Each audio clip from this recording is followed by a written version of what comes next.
जी साहब, कल हमारा युवा संगठन में रोज बरोज बहुली संख्या में युवाओं जोड़ाई रहा है। ते तमाम युवाओं ने आप शू संदेशो देवा मांगो छो? जय कोળી समाज। હું ધરમસિંહ ધાપા। જોકે મારો પરિચય દેવાની જરૂર હોતી નથી। સમાજના લોકો મને ઓળખ્યા જ છે।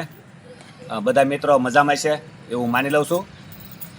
ખાસ કરીને હમણાં 10-12 દિવસ થા જે કલ અમારે એવા સંગઠનમાં જે યુવાનો જોડાઈ રહ્યા છે એ આ સંગઠન ઉપર મૂકેલો એક વિશ્વાસ છે કે ભાઈ આ સંગઠન ખરે અર્થમાં એકમાત્ર એવું સંગઠન છે કે સમાજ માટે અત્યાચાર અન્યાય સામે લડતું સંગઠન છે, હક અધિકાર માટે લડનારું સંગઠન છે। આ સમાજ ઉપર જ્યારે શોષણ થતું હોય ત્યારે પણ પૂરી તાકાતથી લડનારું સંગઠન છે। અને ભૂતકાળમાં કલમરિયા સંગઠન આ લડાઈ લડી ચૂક્યું છે। એટલે આ સંગઠનની કામગીરી જોઈને જે યુવાનો જોડાઈ રહ્યા છે, જે યુવાનોને સમાજ માટે ખરા અર્થમાં ઈમાનદારથી કામ કરવું છે, એવા ઈમાનદાર લોકો જોડાઈ રહ્યા છે।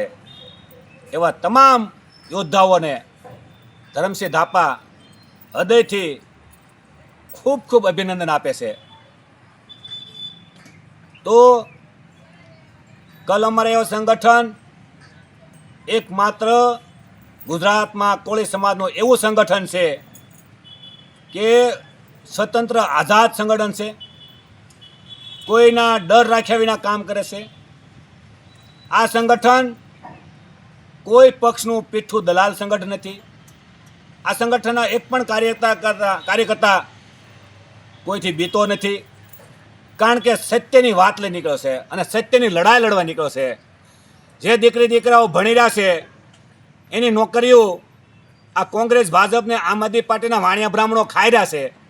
એ ન ખાય એના માટે પૂરી તાકાતથી આ ગુજરાતમાં સંગઠન લડી રહ્યું છે।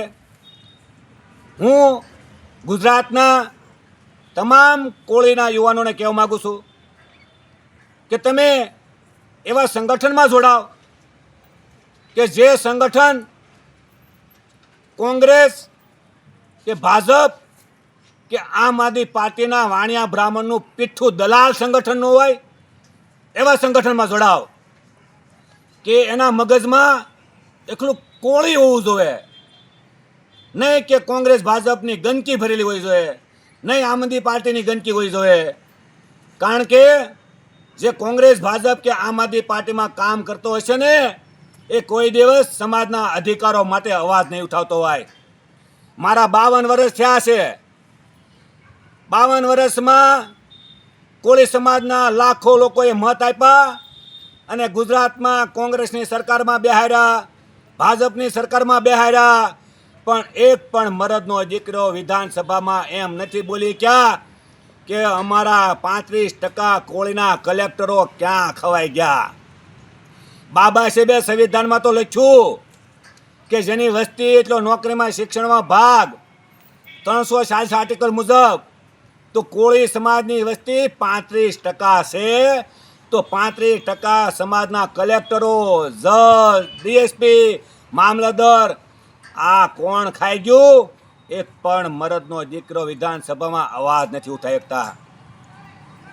જ્યારે સમાજનું પ્રતિનિધિત્વ કરવા તમને સરકારમાં મોકલ્યા હોય તો સરકારની વાવા નહીં, જે લાખો કોળી સમાજના યુવાનો પોતાનું ભવિષ્ય બનાવવા માટે જ્યારે શિક્ષણ લઈને સરકારની નોકરી લેવા માટે રાતની મહેનત કરી હોય અને એ મહેનતને એને જ્યારે સફળતાના શિખરો પર બેઠા હોય ત્યારે મૌખિક ઇન્ટરવ્યુના નામે આ આરએસએસના બ્રાહ્મણો આપણા સમાજના છોકરાઓને ઓછા માર્ક આપી દે છે અને એના છોકરાઓને ઝાઝા માર્ક આપી દે છે।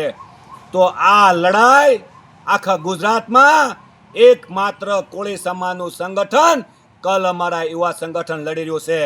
એ ઉપરથી કહેવા માગું છું કે કલ અમારા યુવા સંગઠનની વાત સમાજની વાત, કલ અમારા સંગઠનનો સાથ કોળી સમાજનો વિકાસ, આ વાત લઈને અમે નીકળ્યા છીએ। કોળી સિવાય બીજી વાત નહીં। કોળી સમાજ ઉપર અત્યાચાર અન્યાય થાય તો પણ આમને સામને લડાઈ લડવા તૈયાર છીએ। અધિકારની વાત હોય, સામાજિક સંગઠનની વાત હોય, કલ અમારે આ સંગઠન કાયમ માટે લડતું આવ્યું છે ને લડતું રહેશે. કલ અમારે આ સંગઠન કોઈ એક વ્યક્તિ દીઠ લોકોનું સંગઠન નથી, આ સંગઠન સમાજનું છે. એટલે કોઈ એવું સમજવું નહીં કે ધર્મ સિવાય ધાપાનું અસ્તિત્વ ખતમ થઈ ગયું. મારું અસ્તિત્વ કાંઈ છે જ નહીં. હું તો મારા સમાજનું અસ્તિત્વ જે લોકો ખતમ કરવા માગી રહ્યા છે એ લોકોને અમે લડું છું અને એ લોકોનો વિનાશ કરવા માટે હું આવ્યો છું. સમાજનો વિનાશ કરવા માટે નહીં, સમાજના વિકાસ કરવા માટે આવ્યો છું.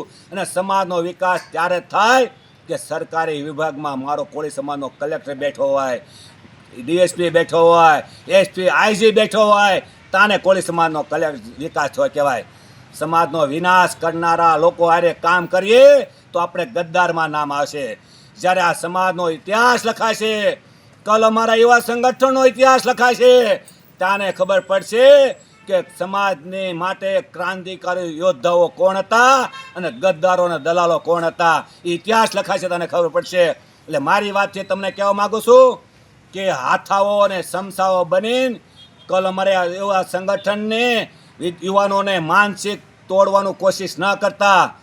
મેં કાશીરામ સાહેબને વાંચ્યા છે, જ્યારે જ્યારે સમાજનું હાસું પ્રતિનિધિત્વ કરવા નીકળ્યા હોય એ પ્રતિનિધિત્વને બદનામ કરવા માટે દુશ્મનો એ સમાજના લોકોને હાથા બનાવીને સમસા બનાવવાનું કામ કરે છે. આ સમસાઓને કહેવાનું માગું છું કે તમારા માલિકો તમારી પડખે નહીં રહે, સમાજ તમારી પડખે ઊભો છે. સમાજ સાથે ગદ્દારી કરવી એ મોટા મોટું પાપ છે, સમાજ દ્રોહનું પાપ છે.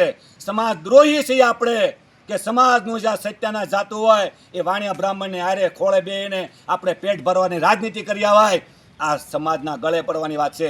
લાખો યુવાનોનું જે ભવિષ્ય બરબાદ કર્યા હોય એ ભવિષ્યને રોકવા માટે કલ અમારી આ સંગઠન પૂરી તાકાતથી લડશે. કોઈના બાપથી બિયાના રજથી લડશે. હું કોળી છું, કોળી સમાજ લોહી છું અને મારામાં અસલ કોળી છું. એટલે હું કોળી સમાજ માટે લડું છું, લડવા માગું છું, મારવા માગું છું. હું કોળી સમાજને માટે છે ને કોઈને નડવા નથી માગતો અને નડે એને મૂકવા નથી માગતો. જય કોળી સમાજ, જય ભારત માતા કી જય.